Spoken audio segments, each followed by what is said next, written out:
Started. On the screen, you should be able to see the PowerPoint that will be showing. This presentation is co-sponsored with Farm Shed. They are a nonprofit organization located in Stevens Point that promotes local foods and connects farmers to I guess, people that eat, all of us. My name is Susan Schuller, and I'm the Education and Outreach Coordinator with Recycling Connections. Using the chat again, just again to keep our comfort level with the Zoom platform, what are some of the interests you have on this topic? Some of you had said you're just beginning off, you're looking for tips to get started. That's great. Karen, I'm going to have them just kind of, if folks want to say anything more specific of what brought them here today, feel free to use that chat area for that purpose.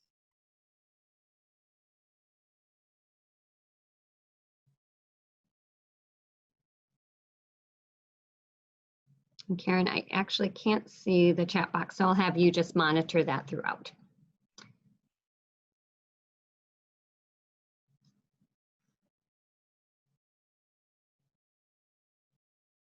And Karen, because I can't see the chat, have we received some of those responses there? Okay, I'm going to unmute myself, Susan. Great. So that I can let you know. We have Jamie said, still trying to get fiance on totally on board. Okay. And then Pamela says, she's sorry, what was the question? So maybe you can repeat your that. interest in the topic itself. What brought you here today, more or less? Okay. And then Taylor says, I'm an educator that speaks on composting, so always learning to gain more skills and also improve my own at-home compost. Great. Glad you could join us today, Taylor. Okay, so my background, I've been composting for 20 years, and I have made many, many mistakes that I'm hoping you'll learn from today. This is a picture of my compost setup. I have 2 of the bins. I have in the middle between those 2 bins is actually a stockpile of my browns. We're going to talk about browns later today. The brown material, which is full of leaves, a lot of dry material that you need a lot of for composting. The piles that you see way in the back here are my curing piles. So those are kind of in the final stage of the composting process. I cover them with a really thick layer of leaves to do the final curing process. Curing is very important with composting to get that final product to be nice, very crumbly black that you're really looking for in your finished compost, finished soil amendment here. So many people come into composting with various reasons why. I started off with somebody who I didn't use the compost itself on my garden. I wasn't a big gardener in my early years. I just didn't want to put the food waste into the landfill. That was my motivator in the first 5 years of composting. As I've grown in my composting comfort and through the years, I now have many gardens throughout my yard.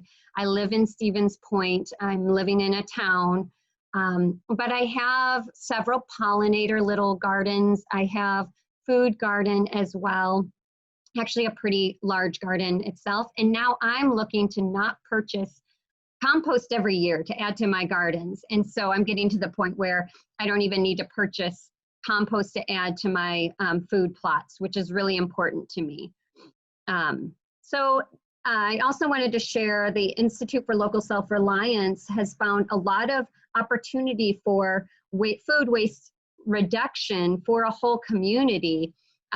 Really, they promote community building. They also promote food waste reduction, whether it's at the source itself from purchasing the appropriate amounts of food for your family, and then trying to divert any usable foods that you're not going to use, either get it to pantries before it expires, or getting to some livestock where we can feed animals. Then the third way of reducing food waste is through composting, and that's what we're talking about today. And then landfill should be the last option. In many cases, the common practice is we have bad food in our house and it goes right into the trash can, to the landfill. We're trying to integrate opportunities for food waste reduction before it's just right to the landfill. So whatever Susan? your reason, yes? Oh, I'm sorry. I was waiting. This is Karen. I'm waiting for a little break, and I do want to share some other comments that Okay, great. people shared so that Okay. it will help. The next one was Pamela. I have an organic garden and always wanting to learn more. Okay. Linda says, I want to introduce the concept to my education center. Oh, great. Christopher says, I am looking to start composting at home, hoping to start using it in my garden when possible. Okay. And then Jamie's, the last comment here was, I want to improve soil conditions for home gardening and divert waste from going to the dump. Okay, And then great. I'm putting myself on mute. Okay, great. So your level of composting, the level of how much you'll manage it will be determined by your reasonings you just said. If you're someone just looking to divert your food into your ground, but you're not going to utilize it too much, you're probably not needing to put so much management into it. You're going to do more what we call cold composting. For those who want the finished product, there's going to be, you're going to have to manage that. And let's go through some of the steps for that. The first step is really finding out how much food is going into your compost bin. When the Institute for Local Self-Reliance did a study, I think this was just last year, 2018, the big point here I wanted to point out is households are all over the board when it comes to how much food waste is coming out of your home. This varies on how many people are living in the household, what are you purchasing? Are you purchasing a lot of fruits and vegetables? Do you cook a lot? What kind of food is coming through there? 23 pounds to 83 pounds difference. So your very first step in any composting is getting a handle on how much food waste particularly is coming from your household. So that will be kind of the first step. The second statistic that I have here is really speaking to municipalities of saying you have an opportunity for savings, real hard savings, if you can encourage households to compost at home. So what is compost? The big thing here is it is not dirt, it is not soil, it is soil amendment. You're increasing the fertility of your soil to allow its ability to retain water, retain nutrients that you actually want to feed your plants. So that's really what compost is. When you are composting, the act of composting, you're kind of mimicking nature in a sense in that decomposition process. So you are taking on the inputs, putting in grass clippings, adding food scraps, you're adding leaves to a pile, and you're mimicking what nature is already doing on the forest floor. They're decomposing. Now, by actively composting, you're speeding up that process of decomposition so you can get the finished product that you're looking to do. You're getting that soil amendment that you can add to your garden, to add to your plants, to allow them to grow in a more fertile soil setting. The key component that you really just focus on when it comes to composting is our microorganisms. These are your workhorses for your soil. These are the ones that are you want to keep happy because they're the ones that are going to decompose all of your material at the faster rate. Now, the ones we're showing here, the microorganisms, are microscopic. You cannot see them with the naked eye, but they are the primary decomposers that are very important for the beginning of your compost process. You do have macroorganisms you'll see in your pile as well. Those are the worms that we think of, but there's so many more decomposers that are in our compost pile. And all of them we want to keep happy. We want them to work for us. We want the right microorganisms in our pile to do the work for us. So with that perspective, because these are all living organisms, they need the same thing you and I need. They need water, they need oxygen, they need food, and I kind of say a home because really microorganisms don't need a home, but we're going to be creating a home with our compost pile that's going to keep them very happy. It's going to increase their numbers, it's going to increase their decomposition to allow them to work for us. So I'm going to take each of these components and we're going to go through that because this is how the basics of making sure you're composting the most efficient way. So water, it's surprising how much water you really need in a compost. I mean, again, you are feeding these live organisms that live in your structure, in your compost bin. So a good test with how much water these organisms need is using a hand squeezing test. I know it seems kind of funny, but what you almost want to do is you want to check that moisture level. Once you get good, you don't necessarily have to feel, but if you're getting started with composting, go ahead, you can use a glove to grab sort of the center or pick away a little bit of that compost that you're looking for to find out, is it moist enough? Look in the inside of the pile. So you're going to take a pitchfork, you're going to pick up, turn over some of that, so it's not just the fresh food waste you just put on there. That's not going to give you the test, but you're looking for some of the compost that's further along. Grab a handful of that. If you wring it out and some water droplets start forming around your glove or between your fingers, that's a good amount of moisture that you have in there. If it's dripping down your elbow, for instance, that's too much moisture. If you have too much moisture, you'll want to remove the lid or let it just dry out. When it starts raining a lot, there's not much you can do. Just give it some time and it will dry out. In our hot summers, come July and August, that's when we'll actually be watering our compost.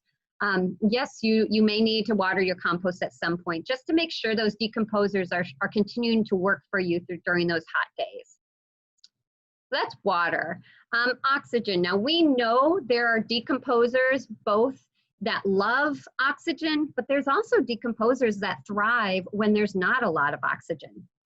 The decomposers you're going for and you're trying to make happy are those that love oxygen. They work fast for us. They give us that nice smell.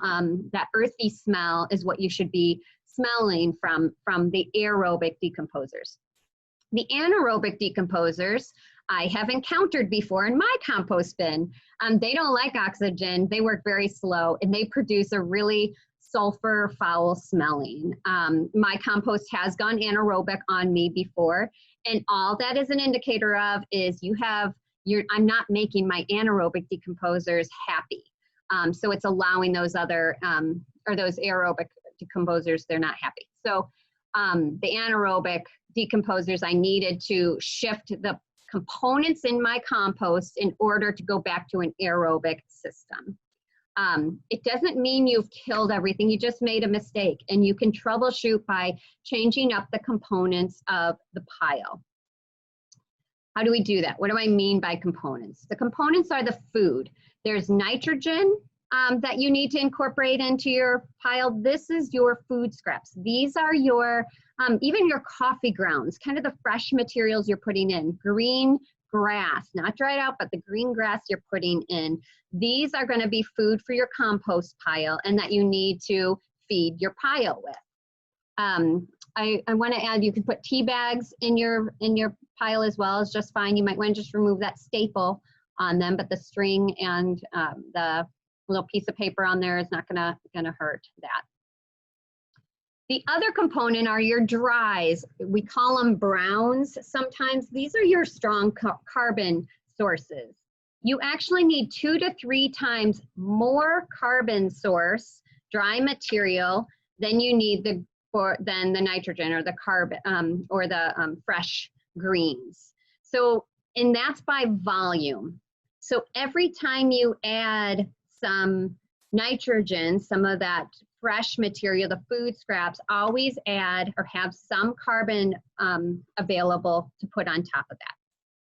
The carbon or brown materials we're talking about are straw or hay. Hay has a few more seeds in it, so it's not as recommended. It works, it does the job, but you could get a few more seeds in there than you want. Leaves are your best source of browns.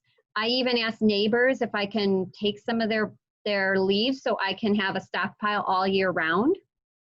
And I will put them in a wire setting in my yard, just like you saw in that beginning picture, just to hold them. And every time I add food, I'm adding some browns on top. Sawdust works as well. It has a lot of surface area on that, so just be mindful of that you'll have to aerate that. You'll have to add a little bit more oxygen into there. But leaves work really good. Anything that paper, dried paper, I would not put too much with heavy inky paper. You know, a magazine or something is not good for it, but newspaper works as well if you need some carbon source or some browns. So the question we probably get the most of, what do I not put in my compost? I would avoid meats, bones, and fat, dairy products, and oils. So anything with like a heavy salad oils, or your any mayonnaise, heavy mayonnaise, old salads that you're putting in, don't put those in your compost. Those are the ones that really attract the varmints. They add some human pathogens or can be detrimental to your health if you don't compost properly. Those are the things that are adding some things in that you just have to be cautious of. You don't want to put in whole branches or large logs. They're just not going to decompose for you. So break them up. Make sure they're down to, the size of your, at least, smaller than, an inch or so width is a good idea. Dog or cat or even human waste, those are no-nos in a compost pile. So I would not compost that. Charcoal has some added chemicals in there. I wouldn't put any charcoal, even if it's after you've actually cooked that down and it's what's left in your charcoal grill. I would dispose that not in your compost that you're going to be utilizing for your gardens. Any treated wood. So some people, this is one that's gets a little bit of debate out there. If you make a compost, if you build a compost pile with treated wood, rule of thumb is use untreated wood for building your compost pile if you're using a wood structure. There could be over time leaching that goes into your compost pile. You're trying to avoid those chemicals from getting in. And although that's over time, you're still adding those chemicals in there, and it's just not recommended. And then any persistent weeds. I have tons of weeds in my yard, and I'm just trying to pull them out. They're taking over some of my beds. And sometimes I just take that to the city compost and let them deal with those. So that's an option too. But they're just really hard to kill if you just put too many of them in your compost. And just as a joke, don't compost your kids. Before the sign up, a few of you, or I received a question about bedding or manure. So can you put chicken manure or rabbits or horse? Yes, all of these, chickens, rabbits, guinea pigs, cow, horse manure are all really good for a compost. One thing I learned the hard way, because I have backyard hens, I just thought, wow, yeah, the bedding already has a bunch of dry material and it has the manure already mixed in. I'll just throw that in my compost pile and let it go. And all it did, this is where it went anaerobic on me within a day, because it ended up being a 75, 80 degree day, and it just heated my pile instantly, got so hot and just went anaerobic. There wasn't enough oxygen in there and it just heated up way too high. So bedding and manure is actually really good. You'll just need to be sure you're balancing that. Know how much manure is mixed with the bedding material. And you'll likely need to add actually more bedding material and more browns into your pile in order to make that compost be the conditions you need it to be. The other thing you want to be aware of is making sure you're being safe. This is probably good for any composting, anytime you're composting, anytime you're turning your compost pile. Wear gloves, use good footwear. A mask or bandana is also nice to use when you're turning. There are some fungi that can get in our lungs, and we just have to be mindful of that and be cautious there. So it's good practice to always keep yourself safe when you're dealing with anything related to the compost pile. So let's talk about piles. Anything on what we can put in or not put in? Has there been any questions, Karen, that have come in about what to put in your pile or what not to put in your pile? Okay, I just was unmuting. Yes, there is a question. Can you use used up flavored or artificial flavored coffee grounds or use decaf coffee grounds? Absolutely. Yes, all of those are fine. Those are all, yeah, those are all fine. Okay, another question was, can you address anaerobic and or grass? If sometimes a pile of grass sits too long and it goes, you know, anaerobic, so what, maybe a troubleshooting suggestions? Same exact thing. You've just put too much grass in at one time. You didn't balance it enough with your browns. So you'll need to add oxygen. So turning that pile that you just put a lot of grass clippings in and mix that with as many leaves. Thinking about that volume ratio, you need 2 to 3 times more browns than you need for those greens. So add more browns. Take your pitchfork and turn that pile, and then just monitor it as well. Good question. All right, so we're going to move. Okay, go ahead. Okay, maybe I'll just answer this a little on the side. It's a continuation of the grass thing, but I'll just answer maybe on the side about, well, I mean, if I have grass that turns anaerobic before I put it in, can I still use it? Yeah.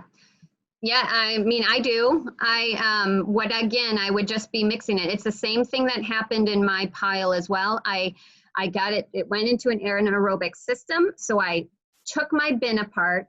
I cut down the pile completely because it's just too much material in one spot. And then I started layering it. Later in the presentation, I'm going to talk about layering it like a lasagna. And that will help cutting down the smell, first of all, and you're starting to favor the aerobic decomposers more than the anaerobic decomposers. But you're going to have to add some oxygen in there. You're going to have to add some of those browns in that. So it's okay to cut down the pile and just re-layer it to make it a little more happy, if you will. Anything more before I move on, or you're good? I think you're good. I see you back on mute. So, okay. So when we talk about the actual building your structure for composting, this works fine. You can create a pile in your backyard if you want. It's very easy to do. You could do it without any investment. But you see the problems here. There's obvious problems. This is wide open to any animals that would be coming in. It doesn't look so great, and it's really not going to compost really effectively for you. So you can do this, but there's other suggestions that we would like you to consider. So do-it-yourself bins are very popular, very easy to do with just sometimes what's laying around your house. It's cheap, it's easy, it does the job. You can create 3-bin system, you can create a single bin. Again, it's going back to your purpose and what your end product or your end of the day, what do you need out of it? Are you going to use that compost, or are you just looking to divert your food scraps into a bin that doesn't go to the landfill? The problem with constructing it yourself is, you know, maybe your bin isn't as durable in the end.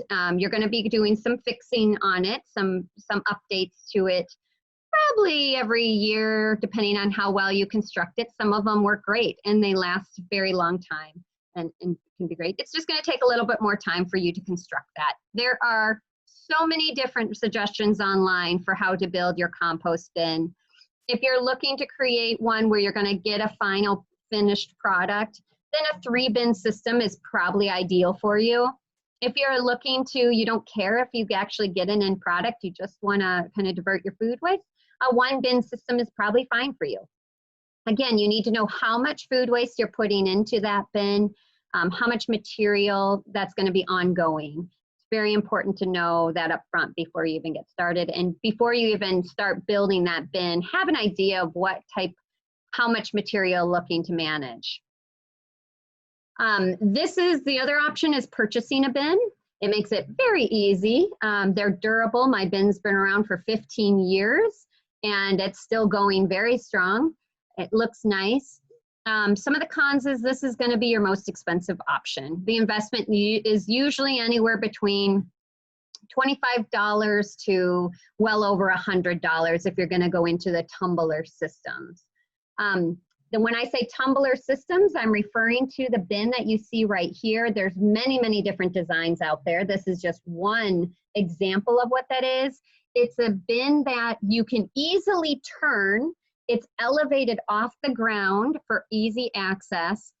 It is not recommended necessarily from our staff itself. We really like the ground tied bins, the bins that are on the ground or close to the ground, to allow microbials to freely come up, and that connection and that to the earth to allow that exchange.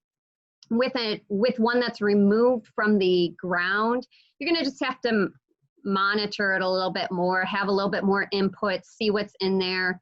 But it works well for a small yard that you don't have a lot of space and you just want to kind of keep it looking neat and orderly. It's hard to get your finished compost out of this. So if you're looking for that finished product, you don't have multiple bin systems here, and they're very expensive. You know, they're the most expensive option for starting out. So think about that. We are more partial to the other two bins itself that you see. Definitely, this is the one bin we do sell, and we'll talk about that at the end here too. So placement, think about your yard, think about neighbors, think about shade versus sunny. It doesn't matter if you place your bin in a sunny spot or a shady spot. Both of them will have composting, decomposition happening. In a sunny area, you're probably going to have to water it more often. It's going to dry out more often, but it will still work for you just fine. I have mine in a sunny area, and it's just based on my convenience. And so I just monitor that. You want it to be near your garden space if you're going to use it for your garden. So you're just not hauling it so much between your garden and the compost pile. You're going to have at the end of the gardening season, you have all of that leftover plant material that can go right into the bin. So it's convenient to have it near your garden. You do want it at least 2 feet away from a building, just to make sure that you are attracting unwanted little insects and environments closer to the building. But if you're managing your compost well, you shouldn't have any of those types of problems. Don't put it directly against a fence. Mine is near the fence, but it's not touching the fence. And that's very important because I have a wooden fence, and if I had it right up against the fence, that is nice woody material that would degrade over time quicker if my compost pile was touching the fence itself. I learned this one kind of the hard way. Having it near a water source, or at least where a hose can connect. I used to carry buckets of water to the backyard and water my compost, but I realized, boy, you need a lot of water when in the middle of August, when your compost pile is really slowing down because it's just so warm outside and it hasn't rained in a while. Watering it, 1 bucket wasn't enough. So I found getting it closer to where I can reach a hose to it was more convenient. And just have some good drainage. Something easy for this is just putting some of that real woody, thicker material that has some air that flows through there on the bottom for your first layer of your compost bin. Allows for that good drainage, nice oxygen incorporating at the bottom of the pile. And so the way I like to compost is called the lasagna layering. There's a lot of different methods out there, but this is one that works really well for me. And you're mixing 2 to 3 parts of browns, your carbon, your dry material, so your leaves, your straw, things like that, with green material. And you're just layering it. And at the bottom, you see stalky kind of coarse material on the bottom that's going to allow that air movement under your pile, that oxygen to get in the lower parts of the pile. That's really going to get compact over time. It just keeps it up to allow a little bit more airflow through there as you're adding material on top. And so if you wanted to do the cold composting method, this is for those passive, this is a passive way of composting. This is for somebody who really isn't looking for a final product. They just want to divert their food. Cold composting is kind of layering it and leaving it. You can continue layering it. Your decomposition process will continue happening. You're going to see that pile slowly just compact over time. You just keep adding your food scraps, add that brown layer on top every time you add some food scraps, and you'll see your pile will compost.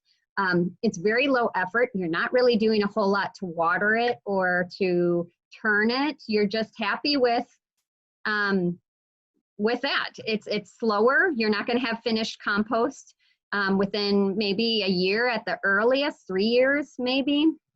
But that might not matter to you. You might not be needing to use it for anything like that.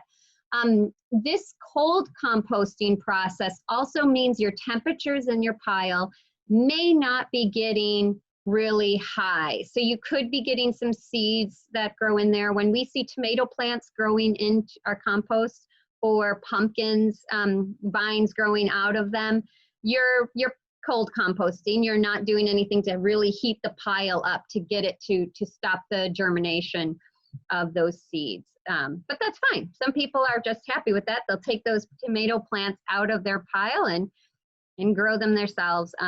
I've done that before. I've just let a pumpkin plant grow right out of my compost, and I use the gourds just fine for decorating in the fall. Hot composting, this is where you're really an active composter. You are actually wanting the finished product within a season, let's say. You're going to be layering, still continue to layer that just like the lasagna style method for composting. But you're going to actually turn your pile maybe once a week, maybe every 2 weeks, depending on how quickly you want that compost happening. Because we live in Wisconsin, or most of us, chiming in here, winter months it's not applicable because your compost piles will freeze. It's tough to keep that decomposition happening. So we get a little break in the winter. But when spring hits and once that thaw happens, you can start actively composting, adding water if you need. Spring, we usually don't have to add too much water because we have a lot of moisture from the rains. But you could have finished compost in just as early as 6 weeks. I've never been that good. 3 months, 4 months is more typical for me. 6 months, just to be sure everything is cured. That final stage of composting is curing it. I like to have the compost pile sit for the final stages of decomposition before I actually utilize it. So when we're talking about temperatures, if you have a thermometer, a composting thermometer, because you want to be really monitoring that pile, I would invest in a thermometer. Your hot active compost is going to happen when the compost pile hits 130 to 160 degrees. You need to turn that pile so all components of the pile are actually hitting those temperatures so it can kill any of those seeds, and even for any seeds or even some pathogens, the the bad bacteria that can be harmful to us. If we're going to use it on the garden, we need to get that heated up over 150 degrees for 3 days straight to prevent the seeds from sprouting and kill any of the bad bacteria, the E. coli and such that could grow in that compost pile. Because we're going to be utilizing it, we want to make sure that those temperatures hit for 3 days straight. Your finished compost should look really beautiful, nice, dark brown or black, crumbly. You shouldn't be able to recognize leaves in it. It should smell beautiful and earthy. And it should not reheat again. So once you have a finished product, because it's not heating up anymore. Some people do screen their finished compost. So if you have, this is a good picture where they pretty much have finished compost here. You can see some hay or straw still in there. You can filter that out and throw some of those longer, bigger pieces that still haven't fully broken down into the second bin here. And that will give you that nice crumbly material that you can add to your soil to allow that soil amendment to carry that nutrients, give that soil structure you're looking for that your plants are going to love. So if we have odors that come up, any odors at all, your rule of thumb is just add browns. If it smells like rotten eggs, if it smells like ammonia, you're just add browns. Get as many, that's why you really want to collect those leaves when you can in the fall and have a good amount on hand because this will troubleshoot those. If you have some of those rotten smells in, those are going to attract your varmints that you don't want. You know, the skunks or the possum might come in. So really make sure you have enough browns. That's your key when you have any odors per se. If your temperature of your pile is just too low, you just are lacking nitrogen, and this is where you add your green material. So low temperatures are where you need some of that material that's fresh. So go ahead and add the greens, add the manure if you have access to that. If your temperature is too high, add the browns. Or perhaps your pile's just too large. Is it possible you can break your pile up into two? It allows you to manage it a little bit better too. This is reiterating that temperature of where compost happens. Steady compost takes place at 80 to 130 degree range. Hot composting between 130 to 160 degrees. And you need to have that steady for 3 days to really kill any of those pathogens or prevent other seeds from sprouting. And then the temperature should range for steady compost happening between 80 and 130. So temperature is really important, especially if you really want to be a very active composter. Invest in that thermometer so you can monitor it. It's not necessary if you are really just not looking for that finished product that same year. But if you are looking to utilize it, it's a good investment. So a little bit more on the animals. If you are getting animals in your pile, then really make sure you're not putting any meaty or oily foods in your bin. You might want to put a lid on it. The bins that we sell has a great locking bin, and I've never had any of these critters in my compost bin at all. And I had raccoons walking right through our yard the other day. It had nothing, they were not attracted at all to the compost itself. There's just nothing in there that they're wanting to go to. So I know we have them in our yard, but they're not attracted to the compost. So get a lid for it if that's the problem. If you're really concerned, you can consider composting still, but in a vermicomposting process. That is more of an indoor process for composting, utilizing worms inside your kitchen or underneath your sink. We're not going to talk too much about vermicomposting, but if that is something of interest to you, we do have resources on our website, or you can always email us about that option for vermicomposting. This is the bin we sell. Some of you said that you already have one of these. We love them. It is our top pick of compost bins, and we have gone through and practiced with lots of bins ourselves. For over 20 years, we have sold this bin in Recycling Connections. It's 100% recycled plastic made here in North America, a really good company that manufactures it, has a great holding capacity. And I just really like that it comes apart. Instead of trying to keep my pitchfork into the bin itself all the time, I can just, once the bin is full, I take it apart and I start turning it really good. And that's when I start monitoring it for if I need to have it compost a little bit more, or is it ready for curing, letting it sit for a final stages of compost. It does come with a cookbook. So anything that we talked about today will help you, aid you with a resource you can have in your hand to help with troubleshooting if you run into things, learning more about what's curing, some of the words that vocabulary I might have used today that you're still confused about perhaps. But the good thing is, for being on the webinar today, you get a discount on our bin. There's 2 ways to get a hold of this bin right now. We are selling it for $65, but you get $5 off if you wanted. And these are the 2 ways to get that discount. So you could go through Farm Shed Plant Sale that's happening now. Upon ordering, they changed their plant sale this year. So if you are a fan of the plant sale from Farm Shed, which they have beautiful plants, great for the garden. They are not doing this due to COVID-19. This sale is now on an online pre-order format. So you pre-order your plants and then you'll arrange for pickup. If you're a Farm Shed member, the ordering is available now. If you're not a member, you can order your plants and compost bin at a discounted rate on May 16th.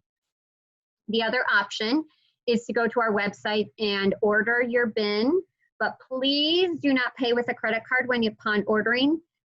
We're a nonprofit and we cannot add that coupon code onto our little small store online.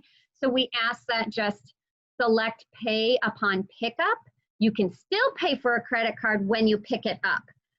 We can apply that code then, but I can't apply it to our website itself. It's just the way it is. Just write in your comments, start composting to receive that discount. So I know that we're here today. This offer expires on May 31st. A little bit more on the plant sale. It is all taking place online, so it's at farmshed.org. If you would like to order there. Just giving a little plug for our co-sponsors of this event today. If you enjoyed this webinar and you're interested on more waste reduction, coming up, we are doing more webinars like this through Recycling Connections. Karen Sieg will be doing our next one on May 27th at 6:30 p.m. using this platform.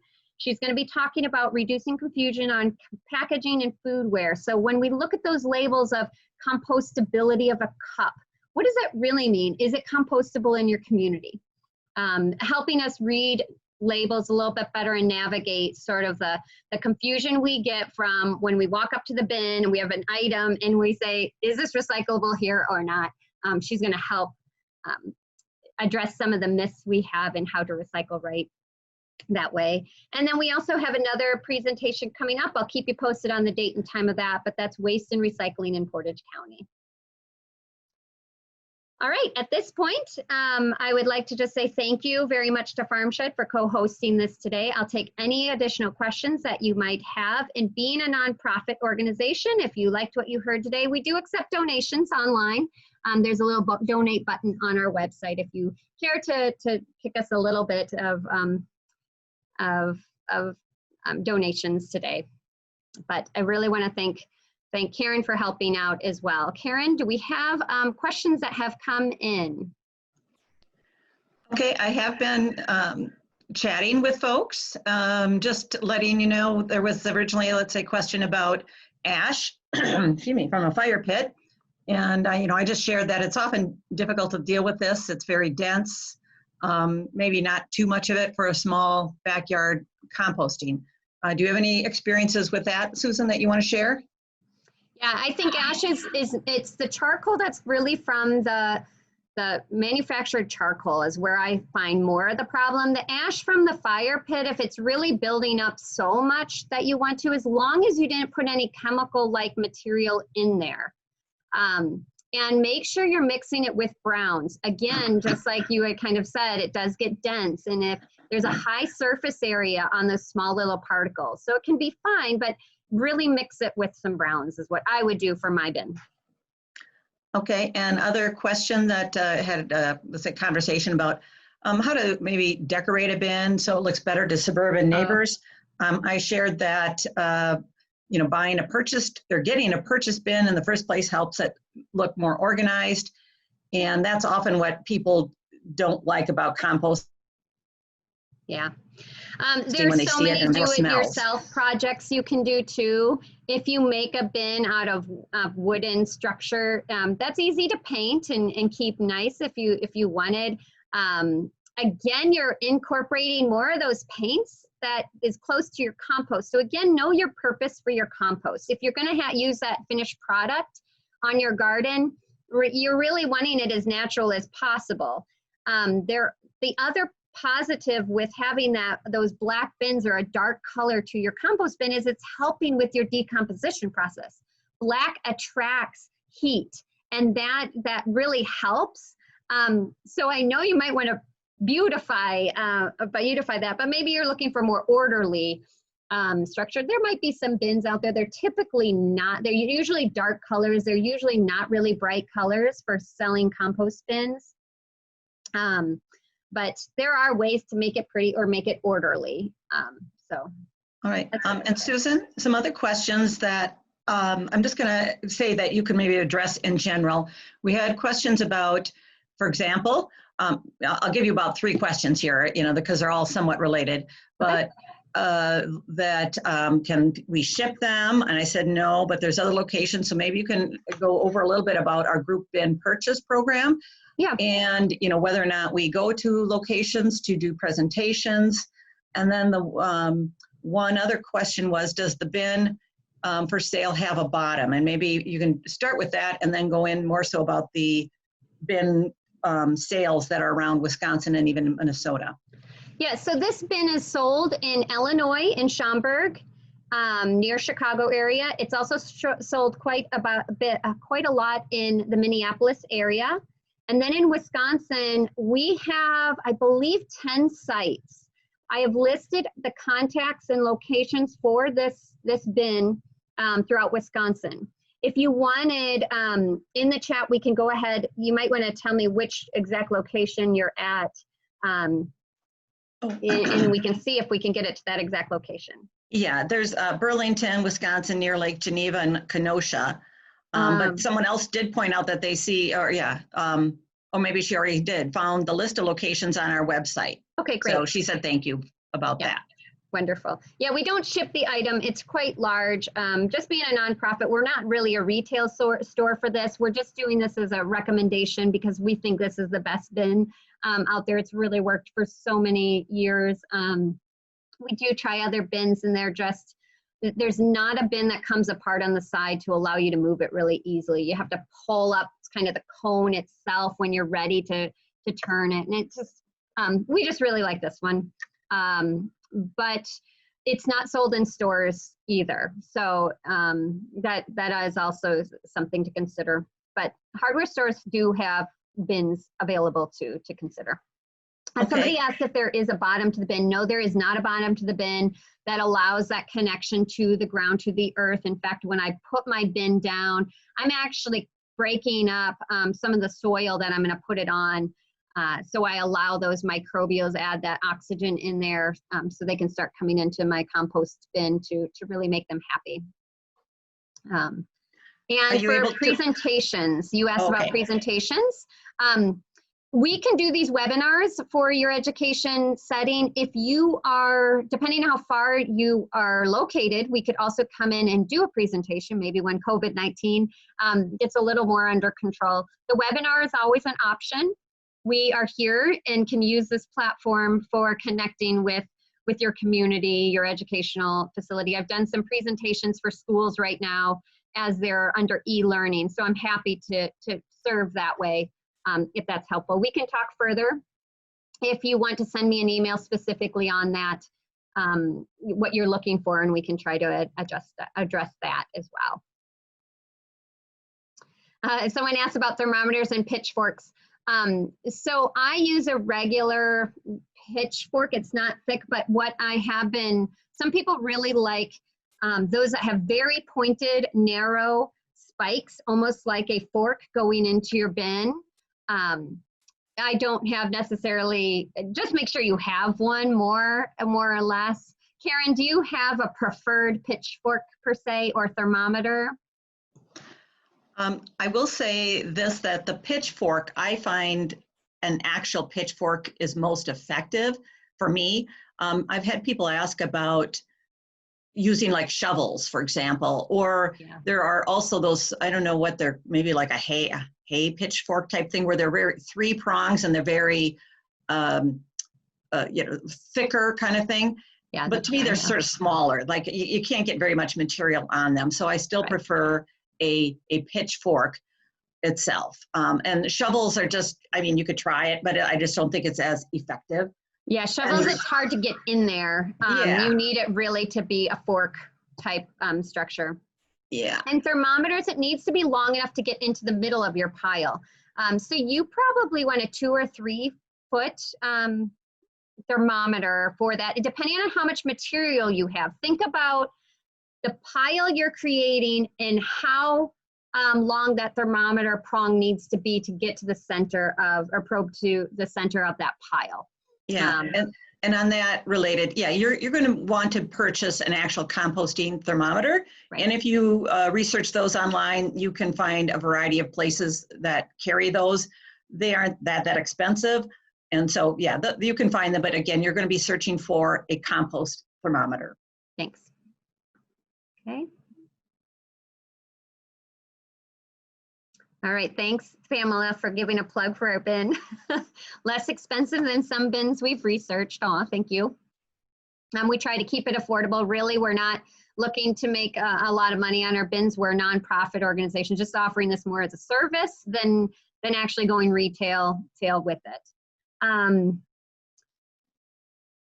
If you, I know we're almost at 1 o'clock. If you do need to go, please do that. We will stick around and answer any additional questions as we search through this chat box.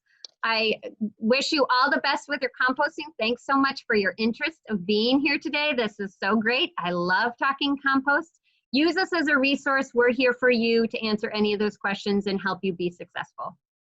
So thanks and happy composting. Again, I'll stick around if folks have any questions or want to ask any questions to Karen or I. So.